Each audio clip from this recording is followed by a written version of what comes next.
नमस्कार मैत्रिणींनो, आज मी उपवासासाठी वरईच्या तांदळाचा भात करणार आहे। हे बघा, त्याच्यासाठी काय करायचं, वरई घ्यायची, मस्त अगोदर निवडा त्याला आणि नंतर बारीक गॅसवरती भाजून घ्या। तिकडे वरई भाजते तोपर्यंत आपण इकडे मिरच्या ठेचून घेऊ थोड्याशा।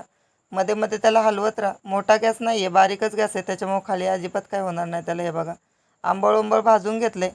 आता आपण त्या तांदळाला 2-3 पाण्याने धुवून घ्या मस्त, आणि सेम कढईमध्ये परत मी तूप टाकलं आणि मिरची टाकली ती ठेचून घेतलेली।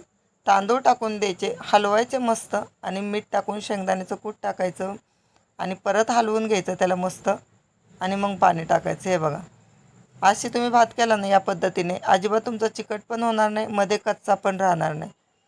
हे बघा, मध्ये मध्ये भाताला हलवा, खाली लागायची भीती असती। एक नंबर भात झाला आहे आपला। तुम्हाला जर माझे रेसिपी आवडत असतील तर प्लीज माझ्या चॅनलला लाईक करत जा, शेअर करत जा, सबस्क्राईब करत जा। तुम्ही बघू शकता, खूप छान झालं आहे। आवडलं तर नक्की कमेंटमध्ये